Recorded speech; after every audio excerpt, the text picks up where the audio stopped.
ইসরায়েলের আকস্মিক হামলার দাঁতভাঙা জবাব দিচ্ছে ইরান। পাল্টা ক্ষেপণাস্ত্র হামলায় তেল আবিবের বেশ কিছু ভবন গুঁড়িয়ে দিয়েছে তেহরান। ইরানের পাল্টা হামলায় ধ্বংস হয়ে গেছে ইসরায়েলের আয়রন ডোম।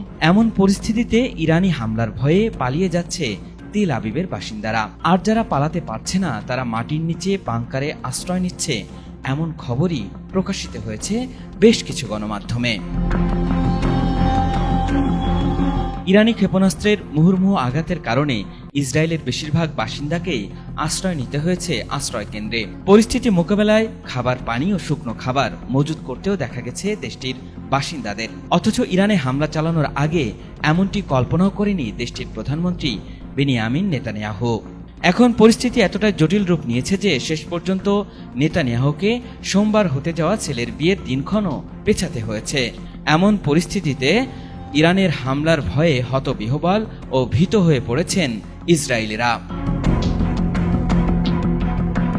মার্কিন সংবাদ মাধ্যম সিএনএনের জেরুজালেম প্রতিনিধি জেরেমি ডায়মন্ড জানিয়েছেন, ইরানি হামলার পর তেল আবিবের রাস্তায় ধ্বংসাবশেষ ছড়িয়ে ছিটিয়ে থাকতে দেখেছেন তিনি।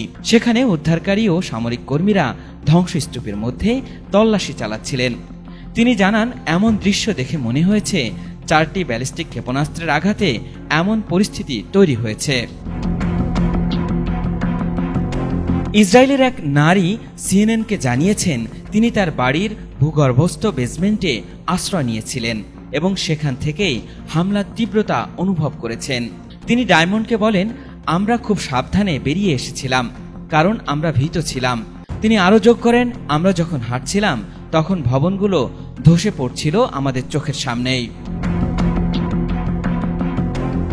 ওই নারী সিএনএনকে আরও বলেন, বাতাসে ধোয়ার গন্ধ, আমাকে টি শার্ট দিয়ে নাক ঢাকতে হয়েছিল। বেসমেন্টে বিষাক্ত নিঃশ্বাস নেওয়া থেকে বাঁচতে আমাদের খোলা রাস্তায় বেরিয়ে এসে হাঁটতে হয়েছে। ডায়মন্ড জানান, ঘটনাস্থলের কাছ থেকে একটি আবাসিক ভবন আংশিকভাবে ধসে পড়েছে এবং কয়েক ব্লক দূর থেকেও ধ্বংসাবশেষ দেখা যাচ্ছে। তিনি আরও জানান, অন্তত 10 জনকে হাসপাতালে নেওয়া হয়েছে। বিপুল পরিমাণ মানুষ হামলার ক্ষয়ক্ষতি দেখতে বেরিয়ে এসেছিলেন এবং পরিবার ও বন্ধুরা একে অপরকে জড়িয়ে ধরে সান্ত্বনা দিচ্ছিলেন। ইরানি হামলার ধাক্কা সেখানকার বাসিন্দাদের উদ্বেগ আরও বাড়িয়ে দিয়েছে। ডায়মন্ড আরও বলেন, 1991 সালের উপসাগরীয় যুদ্ধের পর থেকে তেল আবিব ক্ষেপণাস্ত্র হামলায় এত ভয়াবহ পরিস্থিতির মুখোমুখি আর কখনো হয়নি। সেই সময় শহরটিতে স্কাড ক্ষেপণাস্ত্র দিয়ে হামলা করা হয়েছিল। তিনি বলেন, ক্ষেপণাস্ত্র আঘাত হানার আগে মানুষ আশ্রয় কেন্দ্রে প্রবেশ করতে না পারলে বর্তমান পরিস্থিতি অনেক বেশি মারাত্মক হতে পারত। সিএনএনের এই সাংবাদিক বলেন, এই হামলায় বেঁচে যাওয়া প্রতিটি মানুষ যাদের সঙ্গে আমরা কথা বলেছি তারা আঘাতের মুহূর্তে কোনো না কোনো বোমা আশ্রয় কেন্দ্রে বা ভূগর্ভস্থ আশ্রয় কেন্দ্রে ছিলেন। এর কারণ হলো, ক্ষেপণাস্ত্র আঘাত হানার কয়েক ঘন্টা আগে ইরান থেকে সম্ভাব্য ব্যালিস্টিক ক্ষেপণাস্ত্র হামলার বিষয়ে আগাম সতর্কতা জারি করা হয়েছিল।